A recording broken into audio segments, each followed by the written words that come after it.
Bonjour. Dans ce tuto, nous allons aborder le passage en noir et blanc, la conversion en noir et blanc ou en niveau de gris. Alors j'ai commencé ici par ouvrir un document et on va remplir ce document avec les trois couleurs de base qui sont le bleu, le vert et le rouge. Alors on parlera sûrement de couleurs dans un autre tuto. Ces trois couleurs-là sont les couleurs de base pour tout ce qui est informatique. Donc dès l'instant où on est sur un écran informatique, sur un ordinateur, ce sont les trois couleurs de base qui sont différentes des couleurs d'imprimerie, qui sont le cyan, le jaune, le magenta et le noir, et qui sont différentes également du cercle chromatique qu'on utilise dans la vie de tous les jours, où les couleurs de base sont le jaune, le bleu et le rouge. Donc je vais ici faire une sélection sur une partie de mon document et je vais remplir à l'aide de l'outil pot de peinture en rouge pur. Alors, le rouge pur,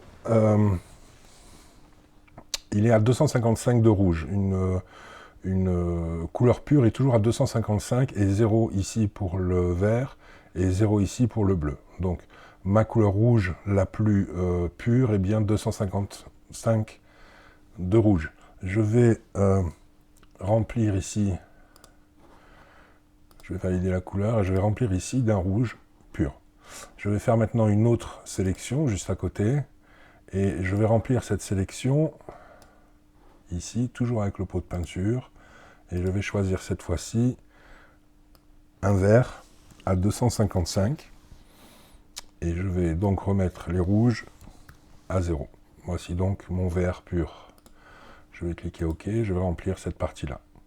Enfin, la dernière partie, je vais la sélectionner tout simplement ici avec mon outil baguette magique et je vais le remplir en choisissant ma couleur ici d'un bleu pur, donc toujours pareil, 255, et je remets mes verts à 0. Voici mon bleu pur.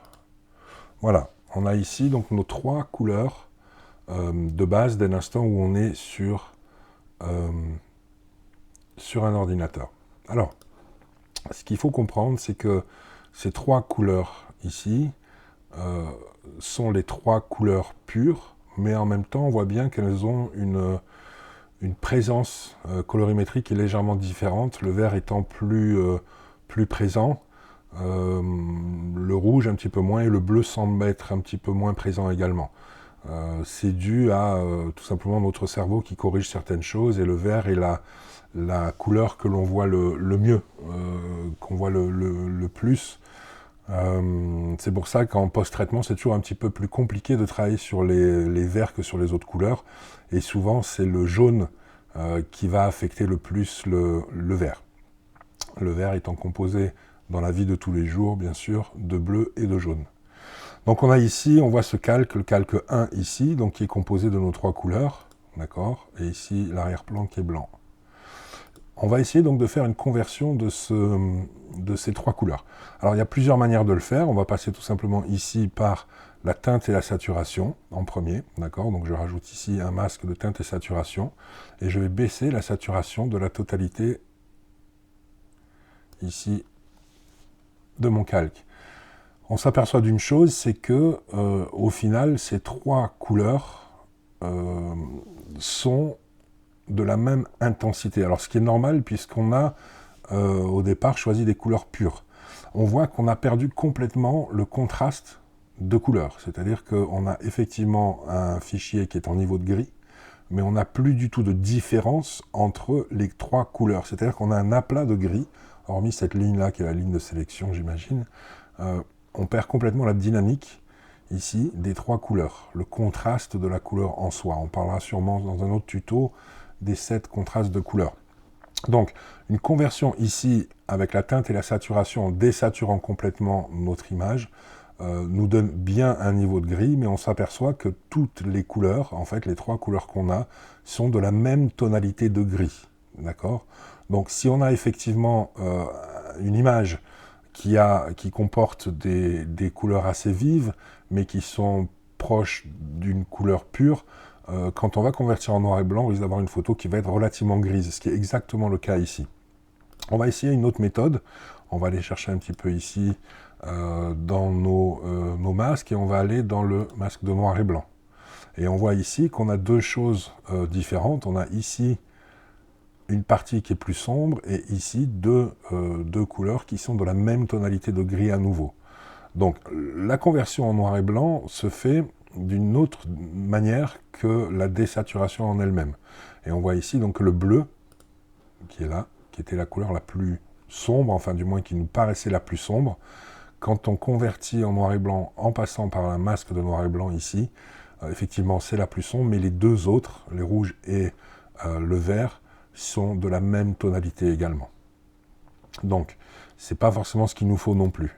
Alors, il y a beaucoup d'autres manières de le faire. On peut passer par les courbes, on peut passer par plein d'autres moyens. Ce qu'on va faire, c'est qu'on va essayer de réfléchir un petit peu à ce qui se passe. Donc, on va effacer ici le masque de teinte et saturation, et on va plutôt se concentrer sur celui-ci, donc les noirs et blancs.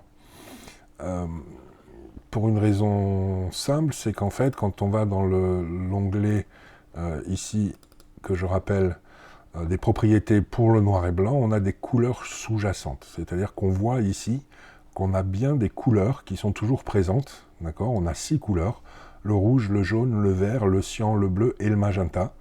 La conversion automatique se fait, d'accord ? Et on va pouvoir continuer à travailler sur les couleurs sous-jacentes. Et ça, c'est très important. C'est-à-dire que quand on convertit une image en noir et blanc, il ne suffit pas uniquement de cliquer sur « Conversion en noir et blanc ». Il faut continuer à travailler sur son image en utilisant les couleurs sous-jacentes. Alors, il y a une bonne raison pour ça, je vous l'ai expliqué il y a quelques secondes, c'est tout simplement quand on passe en noir et blanc, on perd les contrastes de couleurs. Et donc, on se retrouve avec une image qui a beaucoup moins de dynamique, qui a beaucoup moins de puissance et de force par le fait qu'on ait enlevé les couleurs. Donc, une conversion en noir et blanc, quand on passe notre image en noir et blanc, doit nécessairement passer par un ajustement des couleurs sous-jacentes. Donc, par exemple, ici, je prends mon curseur rouge et vous voyez qu'on peut changer les contrastes du rouge indépendamment des autres couleurs. Donc, on peut le passer complètement au noir ou au blanc, d'accord ? Avec toutes les variations qu'il peut y avoir au milieu. D'accord ? Toujours le même petit truc, quand on est sur Camera Raw ou Lightroom, il suffit de cliquer 2 fois sur le curseur pour revenir à 0. Sur Photoshop, il suffit de cliquer sur le nom, tout simplement. Ici, les rouges, pour remettre le curseur à 0. On va voir ce qui se passe avec les jaunes. Alors, les jaunes, c'est intéressant. Il ne se passe pas grand-chose. Il se passe juste ici, sur la jonction, sur la sélection que j'ai faite tout à l'heure, une différence, on ne va pas en tenir compte. Les verts, par contre, là, c'est la même chose que tout à l'heure sur le rouge, on peut très bien jouer sur le contraste des verts. On va le remettre à 0.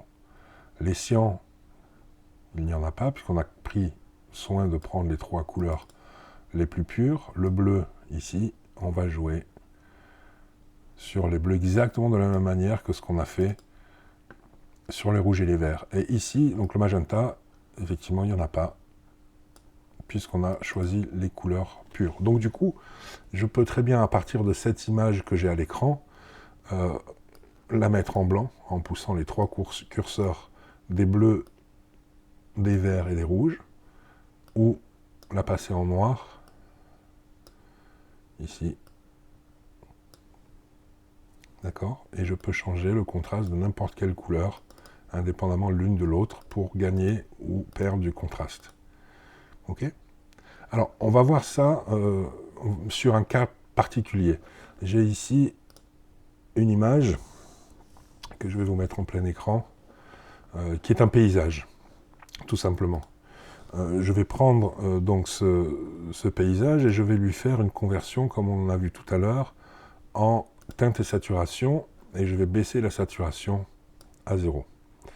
On voit qu'on a effectivement une conversion en niveau de gris, où les zones très contrastées, comme ici, entre la structure en bois et le ciel qui est relativement clair, ces contrastes sont toujours présents. Les contrastes de lumière uniquement restent présents sur cette image, on n'a plus du tout de contraste de couleur. D'accord ? Okay, si j'enlève la prévue, on s'aperçoit qu'on a perdu complètement ce contraste de bleu et de orange ici, sachant que le bleu et le orange sont des couleurs complémentaires. On a un fort contraste de couleurs ici qu'on perd complètement dès l'instant où on passe en niveau de gris. D'accord? Donc on perd énormément d'informations sur l'image. On va faire la même chose, je vais enlever donc ce masque ici, je vais passer donc en masque noir et blanc, ici, d'accord? Et on voit qu'on a perdu également, ce qui est logique, les contrastes de couleurs, d'accord? Si on jette un petit œil à la photo de base, on a deux couleurs qui sont très très dominantes. On a du bleu dans le ciel et ici, et on a également ce orange. D'accord? Donc il y a du jaune, il y a du rouge, il y a du orange dans toute cette partie-là. Ce qui est intéressant dans cette image, c'est qu'on a un fort contraste de lumière dans cette zone-là, avec cette partie, donc cette structure en bois qui est à contre-jour, donc qui est très très présente, très marquée par rapport au ciel qui est plutôt clair dans ces endroits-là. Et on a ici un contraste de couleurs qui est très important, de par le fait qu'on ait des couleurs complémentaires. Donc je vais réactiver mon masque de noir et blanc ici, et je vais maintenant voir ce que vont me donner tous ces curseurs-là. Donc le rouge, on va partir complètement à gauche. On voit ici qu'on a des rouges qui sont très présents. Si je tire mon curseur vers la droite, tous ces rouges vont devenir blancs. Alors c'est pas le but, hein, mais l'idée c'est vraiment de regarder quel curseur a quelle action sur mon image. Ici pareil, les jaunes, donc on voit que les jaunes sont moins présents, mais ils sont localisés à peu près au même endroit. Donc ça m'intéresse parce que je sais qu'entre les rouges et les jaunes, je vais pouvoir affiner le contraste sur ces zones-là. On va regarder les verts. Ok, les verts, il y en a très très peu. On voit dans le coin supérieur droit de l'image, ici, qu'il y a un petit peu de vert. On va voir les cyans maintenant. Alors les cyans sont principalement placés dans le ciel. On voit qu'il y a un petit peu de cyan dans les reflets au niveau de la structure en bois. Et il y a un petit peu de cyan aussi sur l'avant-plan, sur les cailloux. Donc ça va nous aider aussi. Le bleu est localisé à peu près au même endroit. En revanche, on voit que le bleu étant dominant par rapport au cyan, l'effet est beaucoup plus marqué. Alors ça m'intéresse aussi parce que je sais qu'entre le cyan et le bleu, je vais pouvoir affiner des contrastes dans toutes ces zones-là. Et enfin le magenta. Le magenta est dans les zones les plus claires, en bordure de nuages également. Donc ça c'est très très bien aussi parce que je sais que le magenta va m'aider à affiner le ciel et la mer. Ok. Donc je vais chercher maintenant mes contrastes. Donc je sais exactement où est-ce que j'ai perdu mes contrastes. Donc je vais éclaircir un petit peu mes rouges. Je vais voir mes jaunes. Voilà par exemple. Les verts. Les verts sont là-haut. Les cyans. Alors je fais ça très très vite. Hein, juste pour vous montrer la différence entre une conversion de base et une conversion quand on utilise les lumières, les couleurs pardon, sous-jacentes. Et le magenta. Pareil, hein, vous voyez, hein, je vais toujours à fond à droite, à fond à gauche, de manière à voir bien les zones qui sont affectées et la puissance de l'effet de chaque curseur. Ok. Alors, je peux effectivement aussi travailler sur les lumières par la suite, parce qu'en fait, quand je change le contraste de mes couleurs, il est bien évident que je change aussi ma lumière dans mon image, et que une bonne pratique est de partir sur une image qui est bien éclairée, où les zones lumineuses sont bien réparties, la convertir en noir et blanc, comme ce qu'on est en train de faire ici, de manière à regagner un petit peu de contraste au niveau des lumières, et repartir ensuite sur des lumières, donc ça peut être des courbes, ça peut être des niveaux, ça peut être du dodge and burn, ça peut être toutes les techniques que vous voulez, avec lesquelles vous êtes confortable pour récupérer encore un petit peu plus de contraste. Ok, alors on avait la photo qui était ici, je vais remettre un masque ici de noir et blanc.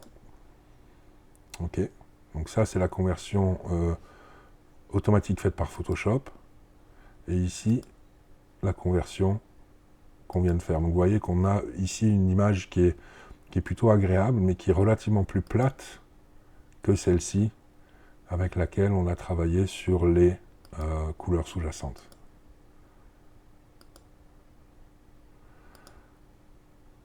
Ok. Alors on va voir quelque chose d'autre maintenant. Là on est dans Photoshop, on est dans Photoshop CC 2018, où on a donc ces 6 couleurs ici qui nous permettent de travailler sur notre image de manière à regagner en contraste au niveau des couleurs. Ce qui est intéressant également, c'est que si on travaille sur un RAW et qu'on passe sur Caméra RAW, à ce moment-là, sur Caméra RAW, on a exactement les mêmes possibilités, c'est-à-dire qu'on va passer ici sur une conversion en noir et blanc, d'accord? Alors là, je suis en JPEG, hein, j'ai pris une photo JPEG, mais le procédé est exactement le même, sauf que évidemment, j'aurai moins d'amplitude ici de travail que si j'étais en RAW, mais pour cette démonstration, ce sera très bien. Et je vais maintenant passer donc en noir et blanc, ce qui est fait. Donc dans cette version-là, ça se trouve ici. Dans les versions précédentes, c'était dans l'onglet couleurs. OK. Et si je vais ici, donc, dans mon onglet de couleurs, je vois que j'ai 2, 3, 4, 5, 6, 7, 8 couleurs en plus. C'est-à-dire que j'ai les pourpres en plus et j'ai les oranges également. Alors les oranges sont très très très intéressants, surtout si on fait du portrait, parce que le orange est la couleur la plus présente dans la peau humaine. Alors, je vais juste revenir ici sur mon onglet basique, je vais repasser en couleur, et on va revenir maintenant sur l'onglet des couleurs. Et vous voyez qu'ici, on a la teinte, la saturation et la luminance. Dès l'instant où on travaille ici en couleur, on peut jouer sur la teinte, donc on peut changer la teinte des couleurs. D'accord? On peut changer la saturation des couleurs.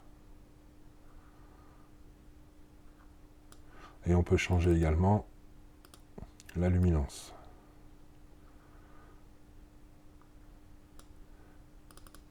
En revanche, quand on passe en niveau de gris,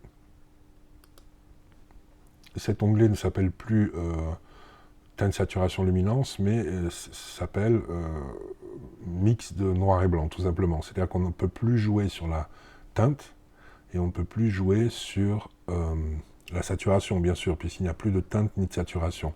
En revanche, on est un petit peu sur l'équivalent de la luminance, c'est-à-dire qu'on va pouvoir ici jouer sur la lumière qu'on ajoute ou qu'on enlève sur chaque couleur. Et là, par rapport à Photoshop qu'on a vu tout à l'heure, on a un petit peu plus de latitude, tout simplement parce qu'on a 2 curseurs en plus. Alors si j'étais en RAW, hein, ce serait encore plus fin.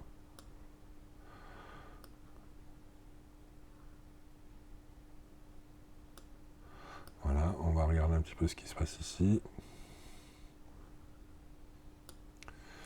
Les bleus, donc on sait où sont les bleus, on sait où est la dominante des bleus. Et toujours, hein, je balaye les curseurs à fond à droite, à fond à gauche pour bien me rendre compte des zones qui sont affectées et de la puissance de l'effet. Et enfin les magentas. Voilà. Alors après, c'est vraiment en fonction de ce que vous aimez faire, etc. etc. Voilà, donc là j'ai une conversion en noir et blanc qui est à peu près propre. Encore une fois, hein, je suis parti d'un JPEG pour l'exemple parce que c'était plus simple pour moi à ce moment-là. Mais du coup, on peut retourner sur notre onglet basique ici et retravailler maintenant sur les lumières, les hautes lumières par exemple. Aller chercher un petit peu de contraste. Sur les ombres. Là, on ne travaille plus du tout sur la couleur, bien sûr, mais on travaille uniquement sur les lumières. Ok, on peut jouer sur les noirs également, donner un petit peu un côté un peu plus dramatique, et éventuellement sur la clarté pour gagner éventuellement un petit peu de texture. Voilà.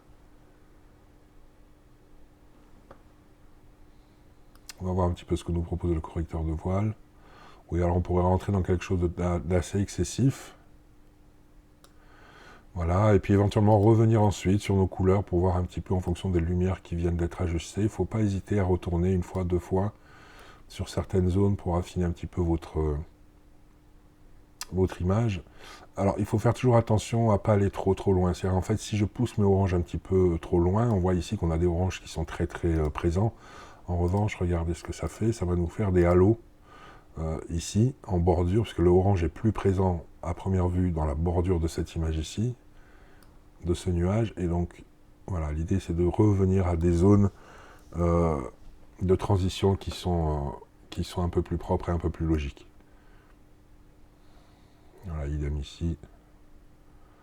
Regarde un petit peu de lumière là. Voilà. Donc c'est tout pour ce tuto. J'espère que vous avez appris quelque chose aujourd'hui. Donc le fin mot de l'histoire, c'est vraiment quand on passe une photo en niveau de gris, en noir et blanc, c'est ne pas se contenter d'appuyer sur un bouton, mais de continuer à travailler son image avec les couleurs sous-jacentes qui existent toujours même si on ne les voit pas, tout simplement parce qu'on perd complètement les contrastes de couleurs. Et donc il faut retrouver du contraste en utilisant ces couleurs sous-jacentes. Je vous remercie et à bientôt pour un autre tuto.